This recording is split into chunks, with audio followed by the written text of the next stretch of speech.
Akan bahas bagaimana kemudian jalannya sidang etik terhadap Bribka Rohmat, salah satu dari 7 anggota Brimob yang diduga menabrak Afan Kurniawan, pengemudi ojol hingga tewas. Kita akan bahas bersama dengan pengamat kepolisian dari Institute for Security and Strategic Studies atau ISES, Bambang Rukminto. Selamat pagi, Pak Bambang. Pagi, Raung. Ya, Pak Bambang, Anda melihat sidang etik yang berlangsung kemarin terhadap Kompol Kosmas, kemudian hasilnya kemudian Kompol Kosmas dipecat ataupun diberhentikan tidak dengan hormat. Melihatnya seperti apa, Pak Bambang? Saya melihat apa yang dilakukan oleh kepolisian kemarin terkait dengan sidang kode etik sudah sangat layak diapresiasi ya, karena kasusnya baru hari Kamis kemarin dan hampir hanya 1 minggu terkait dengan kasus itu sudah ada keputusan sidang kode etik dan sidang kode etik Profesi Polri, dan Kosmas sudah diberikan sanksi berat, yakni pemberhentian tidak dengan hormat. Ini menjadi semacam progres yang bagus ya bagi kepolisian, tetapi jangan hanya berhenti di situ saja, karena terkait dengan pelanggaran ini juga ada kasus penghilangan nyawa, artinya ada tindak pidana yang terjadi dalam insiden tersebut. Maka proses pidana itu juga harus segera dilakukan. Sementara terkait dengan sidang kode etik dan disiplin bagi personel yang lain, ini juga harus digelar seperti itu. Tidak perlu menunggu satu persatu sidang pidana, tapi harus bisa dilakukan secara serentak. Seperti itu, Oke, saudara. secara bersamaan digelar sidang kode etik kepada 7 orang, kemudian juga proses pidananya juga harus tetap berjalan juga gitu, Pak Bambang. Tapi Pak Bambang, kalau Anda melihat kemarin dari Kompol Kosmas sendiri menyatakan masih akan pikir-pikir untuk banding seperti itu. Nah, ketika misalnya nanti Kompol Kosmas ini banding, apakah memang kemudian bisa membatalkan ataupun mengubah keputusan pemecatan terhadap dirinya? Terkait dengan banding dan hasil banding itu sangat memungkinkan ya, sangat terbuka sekali apakah Kapolri itu menolak atau menerima banding yang dilakukan oleh personil yang melakukan pelanggaran. Prosesnya memang 21 hari ya, dan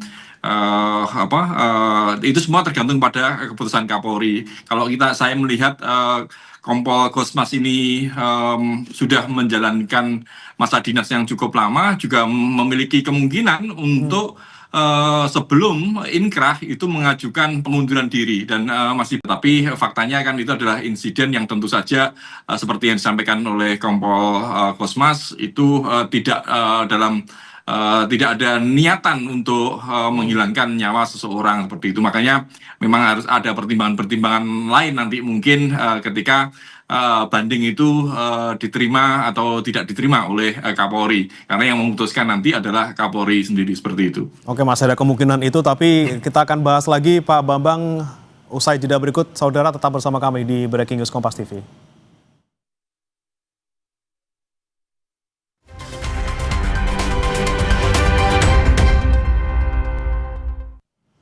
Kembali bersama kami di Breaking News Kompas TV, saudara, terkait dengan sidang etik terhadap penabrak pengemudi ojol Afan Kurniawan, dan masih bergabung bersama kami pengamat kepolisian ISES, Bambang Rukminto. Pak Bambang, kita lanjutkan tadi terkait dengan kemungkinan banding yang akan diajukan misalnya oleh Kompol Kosmas gitu ya. Ini kan berarti ada kemungkinan kemudian tidak jadi dipecat, atau nanti ketika sudah selesai gitu kasusnya dia akan bertugas kembali menjadi polisi, atau ada juga kemungkinan tadi bisa saja dia mengundurkan diri, daripada dia tidak jadi polisi lagi dengan dipecat, lebih baik mengundurkan diri. Anda melihatnya seperti apa, Pak Bambang?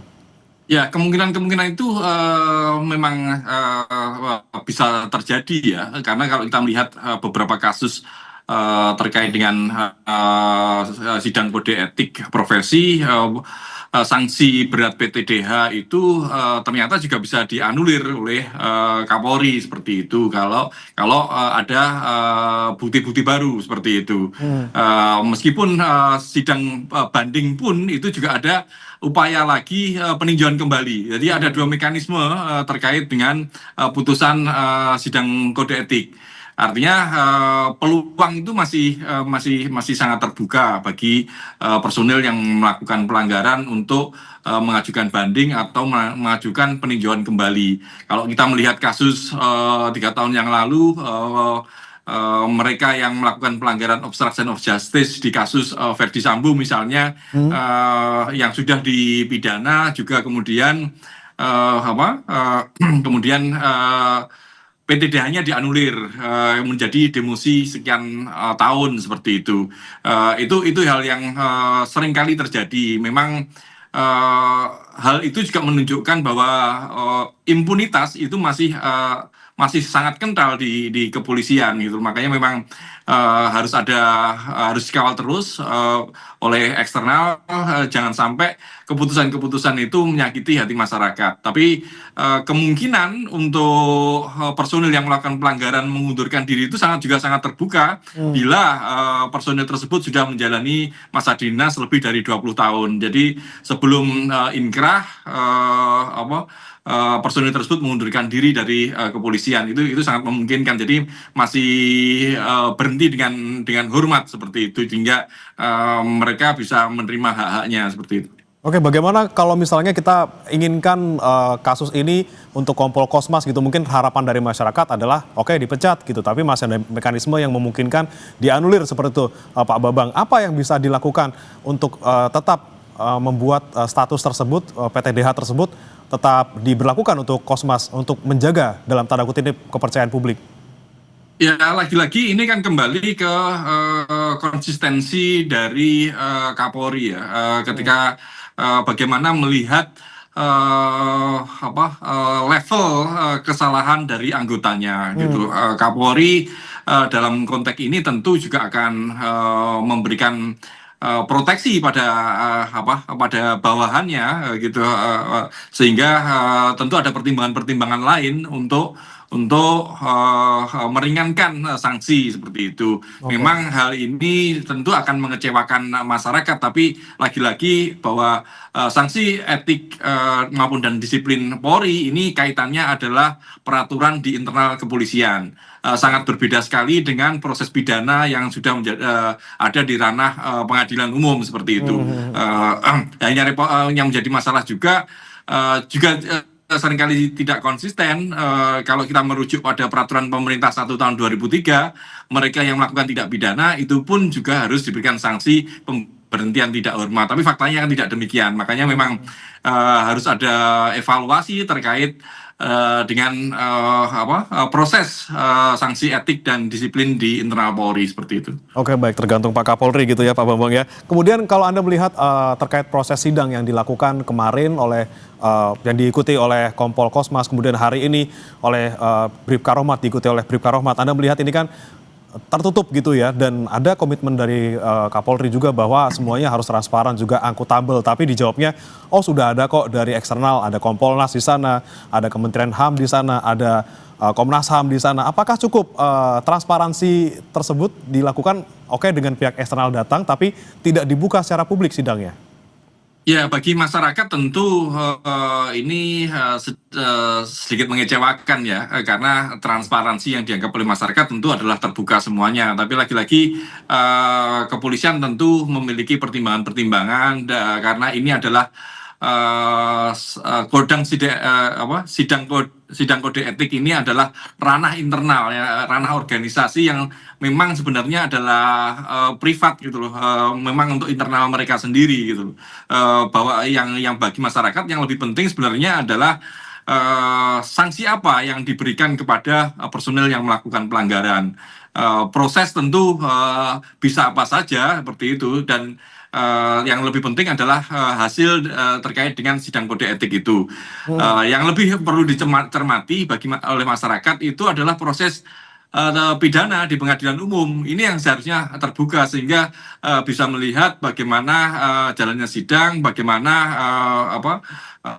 tindak pidana itu terjadi sehingga bisa ditemukan rasa keadilan yang lebih diterima oleh masyarakat seperti itu. Oke, tapi pertimbangannya apa sih sebenarnya Pak Bambang untuk melakukan sidang ini secara tertutup? Apakah misalnya ada sesuatu yang dikhawatirkan nanti jika terbuka di publik menimbulkan sesuatu atau seperti apa? Kalau misalnya ada kasus terkait dengan misalnya kekerasan seksual, mungkin kita bisa paham gitu ya Pak, ada istilah-istilah, kemudian ada detail-detail yang tidak perlu diketahui oleh publik gitu ya, tidak perlu diketahui bersama. Tapi ketika ini sudah ranahnya sudah ke masyarakat gitu, ada pengemudi ojol yang meninggal, sudah menjadi sorotan luas. Apa yang kemudian menghambat ini tidak dibuka ke publik untuk sidangnya?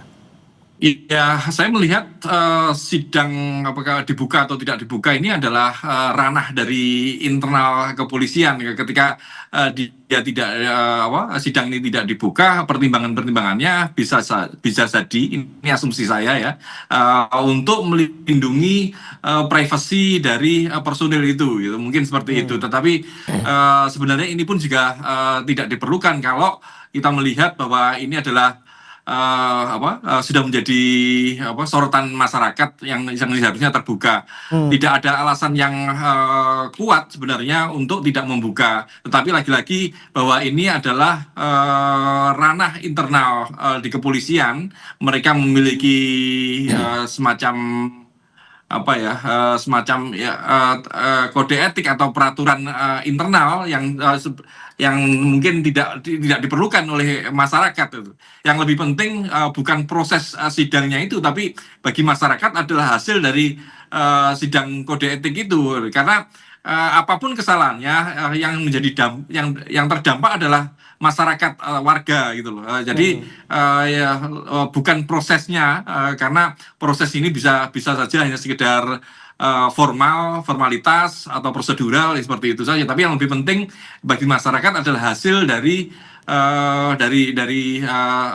sidang kode etik itu gitu loh. Sanksi apa yang diberikan, karena proses apapun kalau kemudian hasilnya mengecewakan masyarakat, tentu tidak bisa diterima gitu, apalagi tidak memenuhi rasa keadilan seperti itu. Ini karena kemarin kebetulan memang karena keputusannya adalah PTDH, jadi ya tidak masalah tertutup. Tapi kalau misalnya nanti jadi pertanyaan ketika tertutup, hasilnya ternyata tidak sesuai dengan harapan, ini yang kemudian menjadi kekecewaan masyarakat gitu ya Pak Bambang ya. Betul. Nah, kita soroti dari dua orang yang mendapatkan kategori pelanggaran berat. Ini kan ada Kompol Kosmas dan juga ada Bribka Rohmat. Bribka Rohmat ini sebagai driver kendaraan rantis yang menabrak Afan Kurniawan. Tapi kalau Anda melihat Pak Bambang, ini kan sebenarnya yang pengemudinya adalah Bribka Rohmat. Ini Kompol Kosmas berada di kursi penumpang samping gitu ya. Ini kemudian kenapa ataupun pertimbangannya apa sih yang Anda cermati gitu? Kenapa juga orang yang hanya duduk di samping driver ini juga dikategorikan sebagai pelanggaran berat seperti itu? Ya, satu sisi Kompol Kosmas ini ada di dalam kendaraan. Ini dan yang paling memberatkan Kompol Kosmas ini adalah atasan dari driver. Artinya penanggung jawab dalam kendaraan itu adalah Kompol Kosmas. Bagi perintah untuk keluar dari barisan, untuk maju atau mundur atau bergerak itu di Kompol Kosmas. Makanya penanggung jawab paling berat adalah paling besar adalah Kompol Kosmas seperti itu. Kalau kita melihat hubungan antara atasan dan bawahan, tentu driver ini siap perintah, siap dan gitu saja kepada apa yang sudah diperintahkan oleh Kompol Kosmas. Makanya kita lihat lagi nanti apa hasil sidang kode etik nanti, karena apakah lagi-lagi apakah ini nanti juga akan seperti di 2022 Barada Eliezer misalnya, sehingga bisa dibebaskan seperti itu. Kita akan lihat nanti apakah seperti itu hasilnya nanti. Oke, kalau kita lihat soal bagaimana hubungan antara Kompol Kosmas dan juga Bribka Rohmat, Kompol Kosmas sebagai atasan, kemudian Bribka Rohmat sebagai bawahan yang mungkin mengikuti saja perintah dari Kompol Kosmas. Anda melihat kalau misalnya hari ini sidang etik untuk Bribka Rohmat, apakah kemungkinan juga hukumannya akan sama, setara, PTDH seperti itu? Eh, Tentu ada pertimbangan-pertimbangan ya.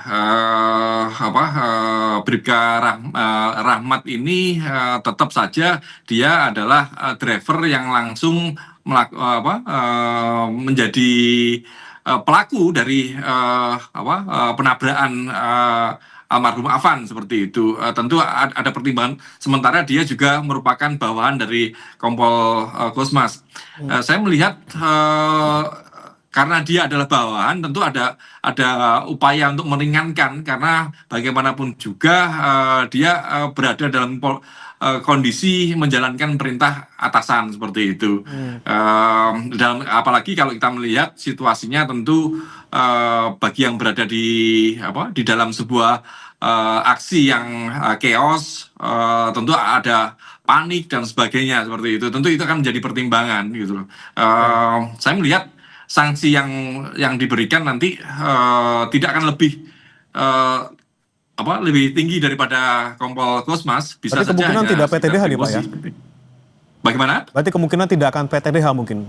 Kalau Kemungkinan tidak PTDH, tapi lagi-lagi kan juga harus melihat proses pidana nanti seperti itu. Apakah proses pidana ini juga akan memberikan sanksi berat dan terbukti mereka melakukan tindak pidana, itu tentu akan menjadi pertimbangan. Apalagi kalau kita sidang ini kan masih sidang pertama, ada banding, ada peninjauan kembali seperti itu. Oke, oke, baik. Berarti ini saling mempengaruhi ya Pak antara proses pidana dan juga proses etik. Kalau misalnya di pidana ternyata terbukti berat, nanti juga bisa mempengaruhi apa yang kemudian di sidang etik seperti itu. Benar, bisa mempengaruhi. Makanya proses pidana itu harus secara simultan ya dilakukan agar tidak saling sandra. Dan kalau tadi sudah saya sampaikan, kalau merujuk peraturan pemerintah 1 tahun 2003, mereka yang melakukan terkait dengan pemberhentian personil kepolisian, mereka yang melakukan tindak pidana itu dengan pertimbangan Kapolri layak untuk di PTDH seperti itu. Oke, baik, baik. Kita cermati lagi soal Kompol Kosmas, pernyataan dia kemarin ketika sidang etik seperti itu, dia bilang bahwa tidak berniat mencelakai, kemudian hanya mendapatkan ataupun hanya menjalankan perintah atasan seperti itu, lagi-lagi atasan dan juga bawahan. Anda melihat apakah kemudian yang disampaikan oleh Kompol Kosmas kemarin ini bisa menjadi salah satu poin yang dipertimbangkan saat nanti jika memang Kompol Kosmas ini akan banding seperti itu? Sangat memungkinkan ya, tetapi yang disampaikan oleh Kompol Kosmas ini adalah alibi-alibi beliau terkait dengan insiden tersebut. Kalau saya lebih mencermati terkait dengan pelaksanaan peraturan Kapolri 2 tahun 2022 tentang pengawasan melekat itu. Dalam sebuah insiden-insiden seperti ini seringkali yang diberikan sanksi itu adalah mereka yang ada di lapangan. Padahal kalau kita melihat peraturan Kapolri tentang pengawasan melekat, ini atasan 2 tingkat ke atas, pimpinan 2 tingkat ke atas itu juga wajib untuk diperiksa, wajib diberikan sanksi. Jadi personil yang ada di lapangan ini tidak merasa dikorbankan oleh atasannya, karena dalam sebuah operasi pengamanan aksi unjuk rasa ini level Kompol Kosmas ini masih di level menengah, masih ada atasan-atasan yang lebih lanjut. Makanya perlu juga dilihat bagaimana rencana pengamanan dalam aksi unjuk rasa itu. Dan tentu Kompol Kosmas bukan menjadi penanggung jawab utama dalam sebuah operasi pengamanan aksi unjuk rasa seperti itu. Berarti kedepannya diharapkan juga akan ada proses pemeriksaan terhadap atasan dari Kompol Kosmas, dan mungkin sekiranya bagaimana nanti proses kedepannya dalam artian apakah juga sanksi ataupun yang ditimpakan kepada atasan Kompol Kosmas ini juga lebih berat daripada yang diterima oleh Kompol Kosmas? Ya, kalau merujuk dan konsisten terkait pelaksanaan peraturan Kapolri tentang pengawasan melekat, atasannya juga harus diperiksa. Pemeriksaannya bisa dalam sidang kode etik juga. Tentu sanksi yang akan diberikan kepada mereka berbeda dengan pelaku utama dalam insiden tersebut gitu. Tetapi setidak-tidaknya dengan pelaksanaan peraturan tersebut, semua pihak harus bertanggung jawab dan semua pihak juga harus lebih care ya kepada anggotanya sehingga tidak keluar dari SOP yang sudah ditentukan seperti itu. Oke, baik. Kita fokus juga lagi ke yang hari ini dilaksanakan Pak Bambang terkait sidang etik untuk Bribka Rohmat yang merupakan driver dari kendaraan taktis tersebut. Nah, apa yang kemudian harus didalami nih oleh majelis gitu ya terkait dengan mungkin kronologi ataupun misalnya komunikasi yang berlangsung di antara para anggota di dalam mobil. Seperti apa yang harus didalami di dalam sidang ini? Ya, hubungan atasan bawahan dalam hierarki pasukan terutama di satuan Brimob itu memang sangat kental gitu. Makanya apakah perintah itu terjadi ataukah insiden itu muncul karena kepanikan, semuanya harus didalami ya, karena ini yang akan menjadi faktor yang meringankan maupun yang memberatkan yang berujung pada sanksi apa yang akan dipilih oleh sidang kode etik nanti seperti itu. Makanya memang banyak hal yang harus didalami ya, siapa saja yang ada di dalam, terus kemudian peran mereka masing-masing apa seperti itu. Kalau kita melihat yang sekarang Bribda Rahmat ini menjadi driver, artinya dia yang mengendalikan kendaraan taktis tersebut gitu loh. Tetapi kan ada saksi-saksi lain bagaimana yang terjadi di situ gitu loh. Apakah memang benar-benar siapa yang memulai atau memerintahkan kendaraan itu nyelonong sendiri dari barisan, terus kemudian alasan apa sehingga kendaraan itu bisa berjalan sendiri di depan, bukan dalam barisan pasukan yang lainnya seperti itu juga harus didalami gitu. Oke, ini kan kita juga perlu melihat gitu ya Pak Bambang, apa yang mendasari kemudian kalau Anda melihat di video gitu ya, sempat melindas, berhenti, kemudian lanjut lagi gitu ya, bukannya turun atau bukannya harus turun dan mundur, tapi mereka lanjut naik. Ini bagaimana kemudian interaksi yang berlangsung di antara anggota-anggota ini. Tapi nanti kita akan bahas lagi Pak Bambang, ada informasi terlebih dahulu terkait dengan